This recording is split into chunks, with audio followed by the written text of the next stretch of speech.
कुठलीही तयारी न करता झटपट तयार होणारे पोह्याचे पापड. घरी जर लग्न असेल तर आयत्या वेळेस किंवा घाईच्या वेळेस या पद्धतीचे पापड तयार करू शकता. चवीला सुद्धा छान लागतात आणि अतिशय झटपट बनवून तयार होतात.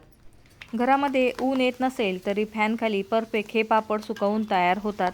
पापडांना चव तर छान लागते, मात्र तळल्यानंतर पापडांची साईज बघा डबल झालेली आहे. त्यासाठी आपण घरामध्ये जे पोहे खातो ते पोहे 2 ग्लास घेतलेले आहेत आणि पोहे इथे गाळून घ्यायचे, म्हणजे त्यातील काही धूळ माती असेल तर ती निघून जाईल. पातळ पोहे असतील किंवा दगडी पोहे असतील तर ते सुद्धा वापरू शकता. पोहे चांगले चाळून घेतले आणि पोहे बघा भरपूर असे वातड आहेत.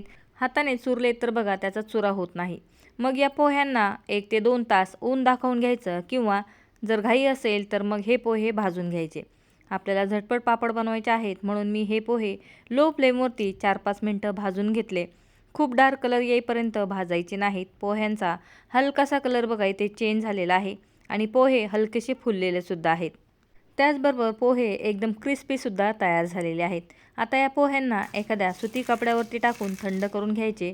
सुती कपड्यावरती टाकले तर बघा पोह्यांना गरम असल्यामुळे जो घाम येतो तो घाम येत नाही. सुती कपडा सर्व घाम शोषून घेतो. मी ते सुती कपड्यावरती पोहे स्प्रेड केले आणि थंड करून घेतले. फक्त 15 मिनिटांमध्येच पोहे थंड झालेले आहेत. पोहे पूर्ण थंड झाल्यानंतरच मिक्सरच्या भांड्यामध्ये टाकून दळून घ्यायचे आहेत. पोहे चांगले कुरकुरीत भाजले गेलेले आहेत, त्यामुळे बघा पोह्यांची लगेच पावडर तयार झालेली आहे. आता ही पावडर गाळून घ्यायची. चपातीचं पीठ चाळण्याची जी चाळण आहे त्याच्याने ही पावडर चाळून घ्यायची. पोह्यांचा जो जाड भाग निघालेला आहे तो पुन्हा मिक्सरच्या भांड्यामध्ये टाकायचा. त्याबरोबर उरलेले आणखीन पोहे टाकायचे आणि पुन्हा मिक्सरला फिरवून घ्यायचं. 2 बॅचमध्ये सर्व पोहे दळून झाले. पोह्यांची पावडर गाळून घेतली. आता उरलेली जी थोडीशी जाडसर पावडर आहे ती तुम्ही बटाट्याच्या कटलेटमध्ये सुद्धा वापरू शकता. आणि इथे पापड बनवण्यासाठी प्रेमिक्स तयार झालेलं आहे. या पद्धतीचं एकाच वेळेस भरपूर पोह्यांचं पीठ तयार करून ठेवू शकता आणि जसं जमेल तसं थोडे पापड तयार करू शकता. आता हे पीठ मी मोजून घेतलेलं आहे. 1.25 वाटी पीठ इथे तयार झालेलं आहे. 1.5 ते 1.25 वाटी पिठासाठी अर्धा चमचा जिरे आणि अर्धा चमचा ओवा खलबत्त्यामध्ये कुटून घेतलेला आहे. मिक्सरला फिरवून घेतलं तरी चालेल किंवा अखंड ओवा आणि अखंड जिरे टाकले तरी चालतील. पाव चमचा मीठ आणि पाव चमचापेक्षा थोडंसं कमी पापड खार घेतलेला आहे. पापड खार मिठापेक्षा थोडासा जाडसर आणि काळपट कलरचा असतो. आता जेवढं पीठ तयार केलेलं आहे त्याच्या डबल इथे पाणी घेतलेलं आहे. 2.25 फुलपात्रे भरून पीठ तयार आहे, त्यामुळे मी इथे 3.5 फुलपात्र भरून पाणी घेतलेलं आहे. पाणी गरम झालं की त्याच्यामध्ये कुटून घेतलेले जिरे, ओवा, मीठ आणि पापड खार टाकायचं, मिक्स करून घ्यायचं. गॅसची फ्लेम हाय ठेवलेली आहे. पाण्याला उकळी आली की तयार केलेलं पापडचं किंवा पोह्यांचं पीठ टाकायचं आणि वरतून चमच्याने पिठाला एक लेवल करायची, म्हणजे फक्त पीठ सगळीकडे स्प्रेड करायचं आणि झाकण ठेवायचं. गॅसची फ्लेम हाय ठेवलेली आहे. फक्त 2 मिनिटासाठीच या पद्धतीने झाकण ठेवायचं. आता इथे बघा आपण पीठ सर्व मिक्स केलं नाही, फक्त पाण्यामध्ये पीठ टाकलं, वरतून त्याला लेवल केली आणि झाकण ठेवून 2 मिनिटं वाफ काढली. आता इथे 2 मिनिटांनी झाकण काढलं. गॅसची फ्लेम लो केली. लाटण्याने किंवा एखाद्या चमच्याने इथे पिठातील सर्व गाठी मोडून घ्यायच्या आहेत. गॅसची फ्लेम लो ठेवून 5 ते 6 मिनिटं या पद्धतीने पीठ मिक्स करायचं, म्हणजे पीठ शिजेल सुद्धा आणि पिठातील गाठीसुद्धा मोडल्या जातील.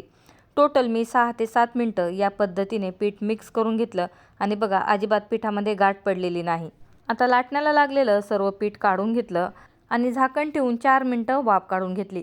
गॅसची फ्लेम लोच ठेवलेली आहे, म्हणजे खाली पीठ कढईला लागणार नाही. आणि 4 मिनिटांनी बघा पूर्ण पीठ इथे ओलं झालेलं आहे. आता मी 4 मिनिटांनी गॅसची फ्लेम बंद केली, पुन्हा झाकण ठेवून दिलं आणि 5 मिनिटं पीठ असंच ठेवायचं, म्हणजे कढई गरम आहे, पीठ गरम आहे, त्यामुळे गॅस बंद केला तरी पीठ आतमध्ये थोडंसं आणखीन शिजेल. म्हणजे टोटल 11 ते 12 मिनिटं पीठ आपण शिजवून घेतलेलं आहे. आता इथे एक सुती कपडा ओला करून घेतलेला आहे आणि त्याच्यामध्ये हे पीठ टाकून घ्यायचं. पीठ भरपूर असं गरम आहे म्हणून सुती कपडा ओला करून घ्यायचा, म्हणजे हाताला चटकेसुद्धा बसत नाहीत आणि पीठ कपड्याला चिटकतसुद्धा नाही. पीठ शिजलं आहे की नाही ते बघण्यासाठी हाताला पाणी लावायचं आणि थोडंसं पीठ घेऊन त्याचा गोळा तयार करून बघायचा.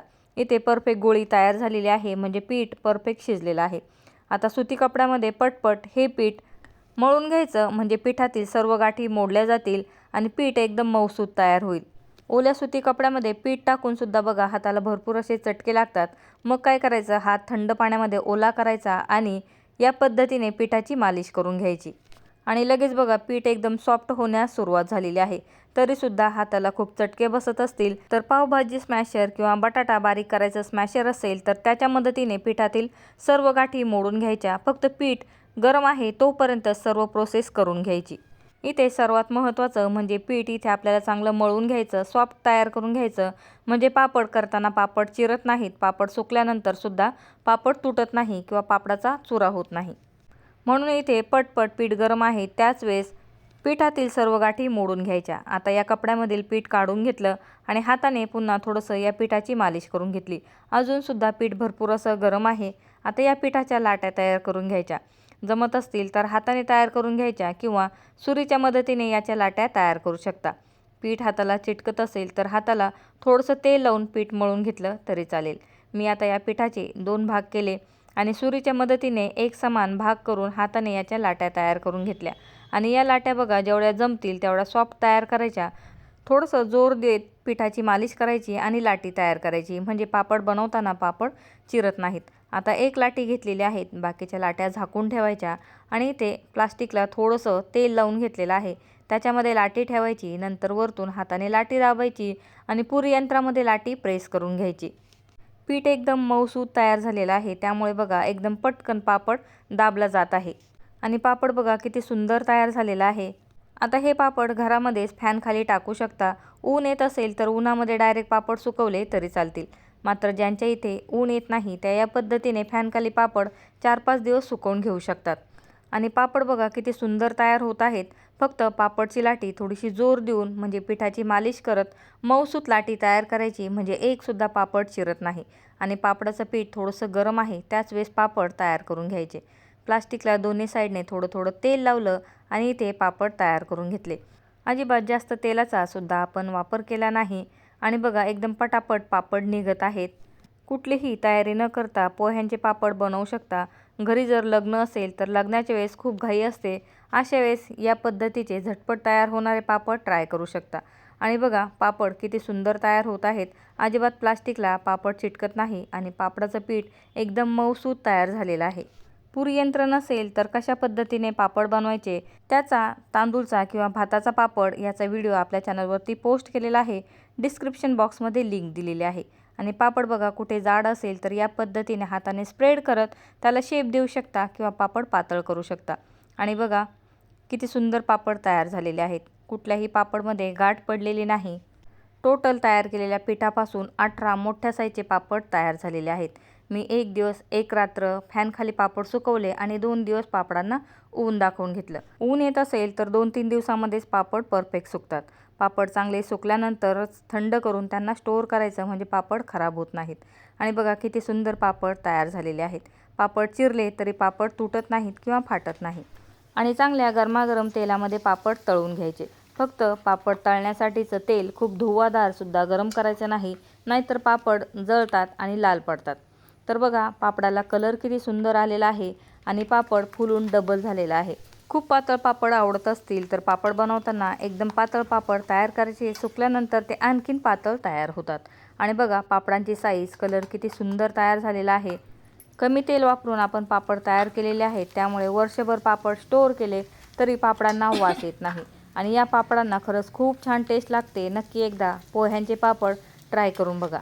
पापड तळताना गरमागरम तेलामध्ये पापड टाकायचा आणि बघा अलटपलट करत पापड तळून घ्यायचा.